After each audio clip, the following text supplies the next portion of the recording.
Hi students, as promised, I wanted to go ahead and do problem number 8 on section 3.5, and that is find all the x coordinates in increasing order of the points on the curve x squared y squared plus xy equals 2, where the slope of the tangent line is -1. Now for this problem, the first thing we note is we're looking to have a slope of our tangent line being -1. And when you think slope of a tangent line, you think derivative, right? So in order to get the slope of the tangent line, we want to find our derivative, or dy dx. Now the equation that we're looking at right here is an equation which is kind of all configured, kind of funky, right? The y's and the x's are intermingled. And when we see that kind of an equation, we use, what's it called? It's called implicit differentiation. So we are going to use implicit differentiation to find dy dx on this equation. So when we do implicit differentiation, we look at each term and we implicitly differentiate them. So here we go. X squared y squared plus xy equals 2. And we're going to start at the very front end where we have a product of two functions x squared and y squared. And because I see I have a product, I know right away I'm going to have to use my product rule, f prime g plus g prime f. So let's go through this together. F is just the function x squared. So f prime is going to be 2x. And the variable that I'm differentiating is x, and we're taking x with respect to x. That's f prime. But now we need g, which is just the function y squared, so next to it we're going to put y squared. Now, continuing with the product rule, we now take g prime, which is 2y, but this time, because g has the variable y, we have to follow it with dy dx, or the derivative of y with respect to x, and then multiply by f, which is just x squared. So that's the product rule applied to the very first part of my problem. Let's take a look at the second part now. The second part is plus xy, so I have another product going on with a different f and a different g. Again, we're going to apply the product rule f prime g plus g prime f. So I want to take the derivative of f, and this time f is x. And so the derivative of x is just 1, and again, to show that I'm taking a derivative of x, I'm going to follow it by dx dx. That's f prime, and then g, which is just y. Continuing on, g prime, where g is y, is 1, and then dy dx, because I'm taking the derivative of y with respect to x, followed by f, which is just x. So now I've applied the product rule to the second term, xy. Finally, I have to take the derivative of 2 on the other side, which is 0. So far, so good, right? So now, what do we want to identify? We want to find dy dx and solve for dy dx. So I'm going to circle those two places. And dx dx over dx dx is just 1. So really, let me rewrite my equation. And as I rewrite my equation, I'm going to make that simplification. So I have 2xy squared plus 2y dy dx x squared plus a y, and then plus dy dx times x. Now from class, you know what the next step is, right? We're solving for dy dx, so those two terms are going to stay on the left side of my equation. The other two terms I'm going to move to the right side, and so let me go up here. And so I'm going to keep on the left side 2y dy dx x squared, and I'm just going to rewrite it like that with the dy dx at the back end. I'm also going to keep on the left side x dy dx, but on the right side, I'm going to move over those terms. So I'm going to bring over the 2xy squared, it's going to become negative, and the y term. It will also become negative.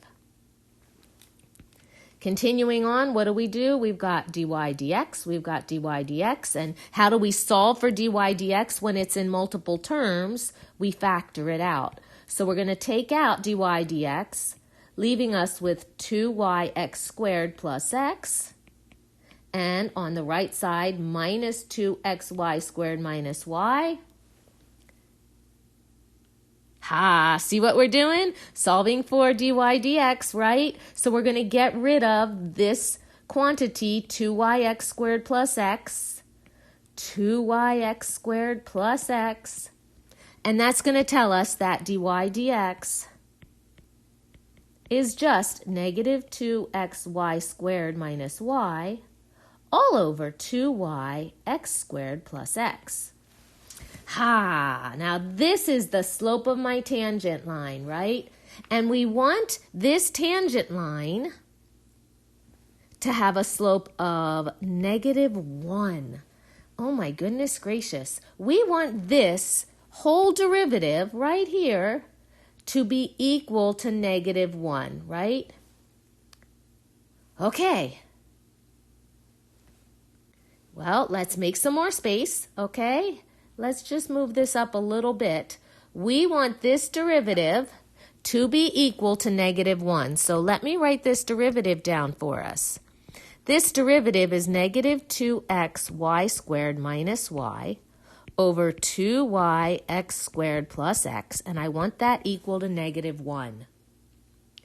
So how do I solve that resulting equation? How do I solve that? Let me erase this piece here. What do? I know you're thinking the same thing I'm thinking. I want to get rid of my denominator. And to get rid of my denominator, I'm going to have to multiply both sides of my equation by that denominator, right? So we're going to multiply both sides of our equation by 2yx squared plus x. Beautiful, beautiful, beautiful. And that means it's going to cancel on my left side, just like I wanted it to, leaving me with minus 2xy squared minus y equals negative 2yx squared minus x. Oh my goodness. This is a mess, isn't it? I don't even know where to begin. Well, in class, we solved some of these equal to 0, and we got a system of 2 equations and all this kind of good stuff. This one's really complicated, but when I get things that are really complicated, I like to simplify them down. And so I think the first thing I'm going to do is, just for a trial thing, I'm going to bring everything over to the left side and set it equal to 0. Why? Because often when we have quadratic equations, we set them equal to 0.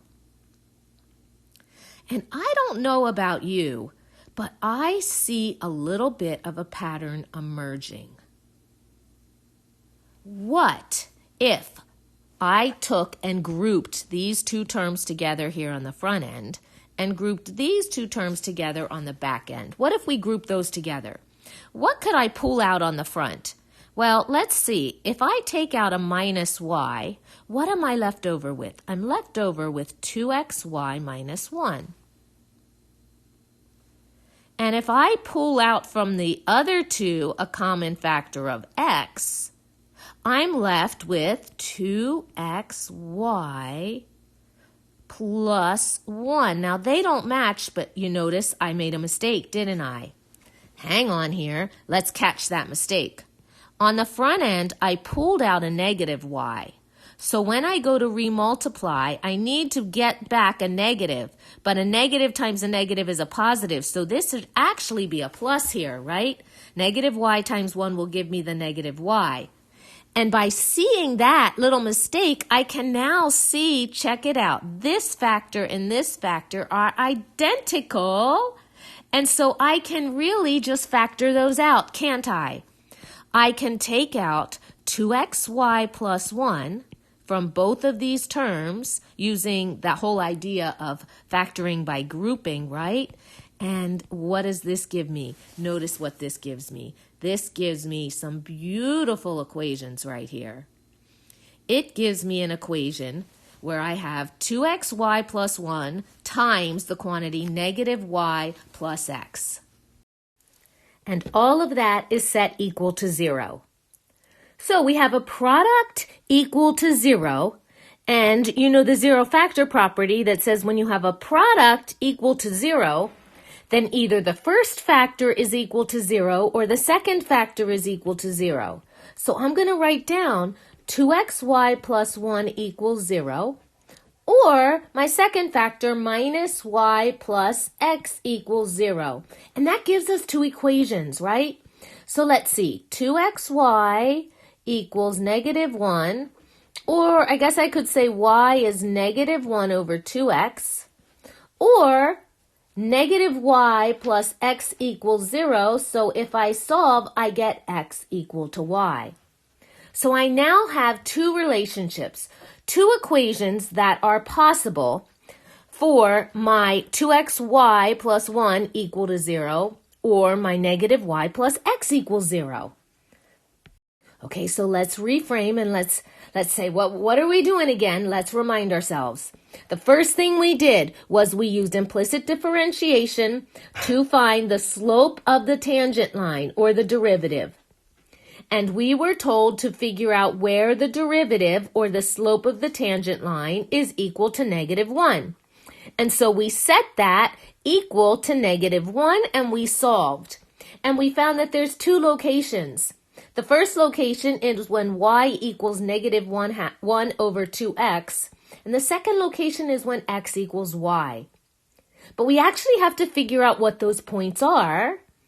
So let's go back up to our original equation, all right? And the original equation was way at the beginning, right? It's what we implicitly differentiated. Our original equation was x squared, y squared, plus xy equals 2. Now, what are we going to do? Well, first thing I'm going to do is I'm going to say, okay, well, let's take that equation and let's also take the relationship that y equals negative 1 over 2x, and let's figure out what x would have to be to make that true. Well, let's plug things in. So that would be x squared, but in place of y, I'm going to put negative 1 over 2x, and then that has to get squared. And again, in place of y, I'm going to put negative 1 over 2x. This whole thing equals 2. And let's see what happens. So here I have x squared times, I have a negative 1 squared, which is just 1, over a 2x squared, which is 4x squared. And on the other side, I have a negative 1 times x over 2x. I can cancel, right? I can cancel things. My x squareds cancel. My x's cancel. Oh, I've got something that's not true, don't I? Well, this is interesting. This equation doesn't even give us anything true. In fact, it gives us that 1 minus 1 half is not 2. Okay, so this guy isn't even true. Okay, this is not possible. So this guy's not possible. Let's try the other thing. What happens on the other one? Let's take x equals y and let's substitute that back into the equation. So when x equals y and we combine that with the equation x squared y squared plus xy equals 2, what happens? Well, that means everywhere we see an x, we can replace with y, or better yet, everywhere we see a y, we're going to replace it with x. All right, so I have x squared, but in place of y, I'm putting x. So I'll have x squared times x squared, and then x times x, right? Everywhere we see a y, we're going to replace the y with the x, and that has to equal 2. So what's this equation here? This equation is x to the 4th plus x squared equals 2. And x to the fourth plus x squared minus 2 equals 0. Oh, well, this is looking a lot nicer. This one's okay. The other one gave us an extraneous solution, but what happens over here? Let's see. So what happens over here is that I actually have a quadratic form. Hopefully you guys studied that, okay, in a previous pre-calculus class or in your fundamentals class, fundamental exam practice, our lab, calculus lab. Do you see what's going on here? We actually have x to the fourth can be broken up as x squared squared.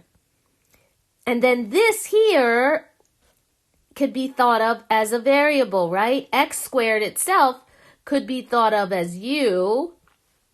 And do you see that what you have is a quadratic form? U to the second, x squared squared is u squared if u is replacing x squared. And plus u if u is replacing x squared. Minus 2 equals 0. Hello! Here we go, factoring. Two numbers that multiply to negative 2 but add to 1. What do we factor this as? U plus 2, u minus 1. We are so close. Can I tell you? I can taste it. We're almost there. So now we have, again, the zero factor property. U plus 2 is 0. U minus 1 is 0. And moving us over here, that means u is negative 2 or u is 1. But what was u? Let's remind ourselves, u was simply taking the place of x squared. So that means u was taking the place of x squared. So that means x squared is negative 2. Or x squared is 1. Now, another extraneous solution, right? Anything squared can never be a negative. So this is an extraneous solution. But the other equation is possible. X squared equals 1. Well, we take a square root of both sides, plus or minus, right? And what's that tell me? That tells me that x is plus or minus the square root of 1, or just 1. And so that tells me I have two solutions, negative 1 and positive 1. And I think your actual web work problem says order them in increasing order or from smallest to biggest. And those two numbers right there will work. And let's go back to our big problem. What did we do? Oh my God, look at all the work we've done. X equals negative 1, x equals positive 1. Find the x coordinates in increasing order. So you're going to put your two answers in there, right? We've got two numbers, x equals negative 1, x equals positive 1. Oh, that problem was a challenge problem. We knew it was going to be. I told you in class, right? That guy was a really challenging problem. All right, well, I hope this made sense. Good luck as you're working your own problems on web work, and I hope you guys just have a fabulous break, and I'll see you next week.